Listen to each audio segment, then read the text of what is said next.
तो चलिए आज बात करते हैं भविष्य के उस ईंधन की जिसमें हमारी दुनिया को हमेशा के लिए बदल देने की ताकत है। हम बात कर रहे हैं एक क्रांतिकारी ऊर्जा की जिसे कहते हैं ग्रीन हाइड्रोजन।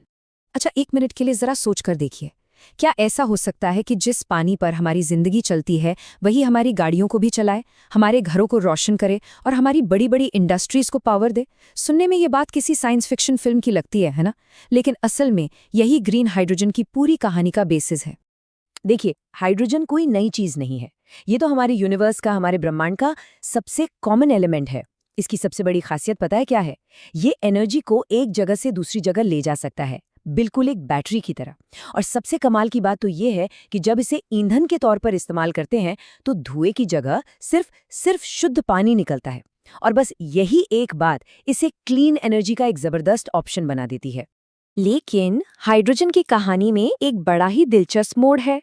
सारा का सारा हाइड्रोजन एक जैसा नहीं होता। असल में इसे बनाने का जो तरीका है ना, उसी के आधार पर इसे अलग अलग रंगों के नाम दिए गए हैं। और ये रंग ही बताते हैं कि वो पर्यावरण के लिए कितना अच्छा या बुरा है। तो चलिए हाइड्रोजन के इन अलग अलग रंगों को थोड़ा और समझते हैं। सबसे पहले आते हैं ब्राउन और ग्रे हाइड्रोजन। ये बनते हैं कोयले और नेचुरल गैस से, और इनसे बहुत ज्यादा कार्बन डाइऑक्साइड निकलता है। फिर आता है blue hydrogen.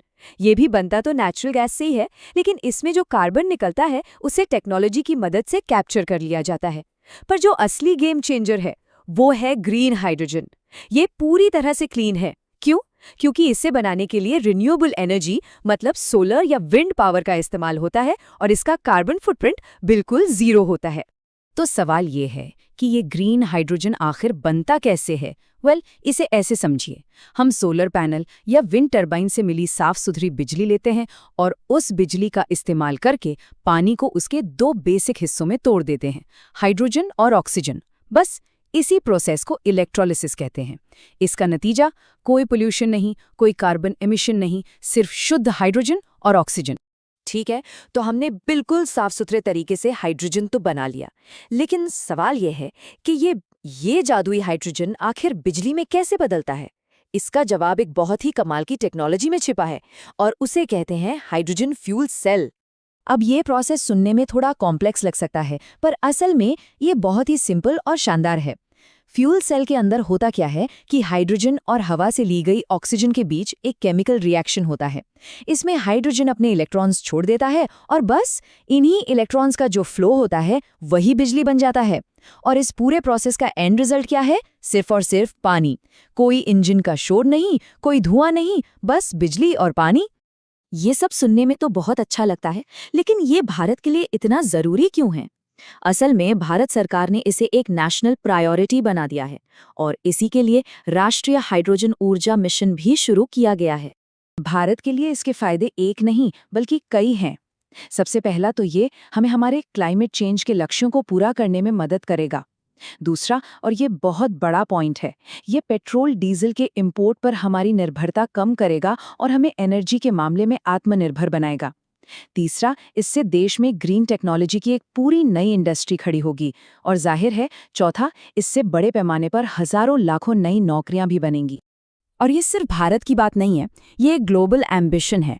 International renewable energy agency यानी आईरेना का अनुमान है कि 2050 तक दुनिया भर में जितनी भी एनर्जी इस्तेमाल होगी उसका 12% हिस्सा हाइड्रोजन से आ सकता है। ये एक बहुत बहुत बड़ा बदलाव है। पर अगर हम सिर्फ भारत की बात करें तो यहाँ के आंकड़े और भी ज्यादा हैरान करने वाले हैं।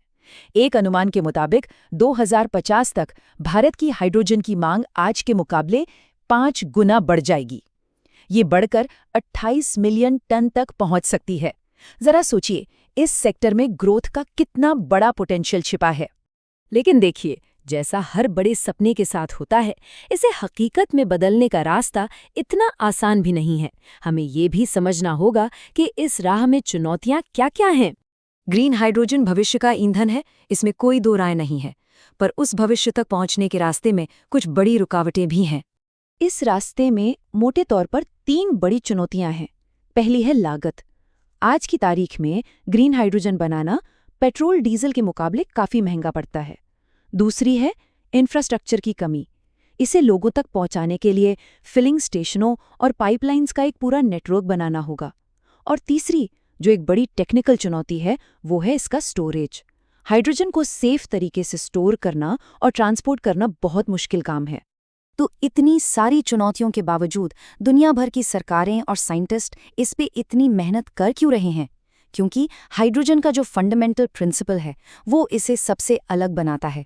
जैसा कि इस स्टेटमेंट कहता है, वजन के हिसाब से ये किसी भी दूसरे फ्यूल से कहीं ज़्यादा एनर्जी देता है और बदले में सिर्फ पानी छोड़ता है। और बस यही वो वजह है जो इन सारी चुनौतियों से पार पाने के लिए दुनिया को मोटिवेट कर रही है। तो आखिर में हम उसी सबसे बड़े सवाल पर वापस आते हैं, क्या ग्रीन हाइड्रोजन सच में भारत को एनर्जी के मामले में आत्मनिर्भर बना पाएगा? देखिए, इसका जवाब भविष्य में नहीं है। इसका जवाब हमारे आज के फैसलों में, हमारी इनोवेशन में और हमारे इरादों में छिपा है। ये सफ़र लंबा ज़रूर है, लेकिन इसकी मंजिल एक साफ, सुरक्षित और आत्मनिर्भर भारत हो सकती है।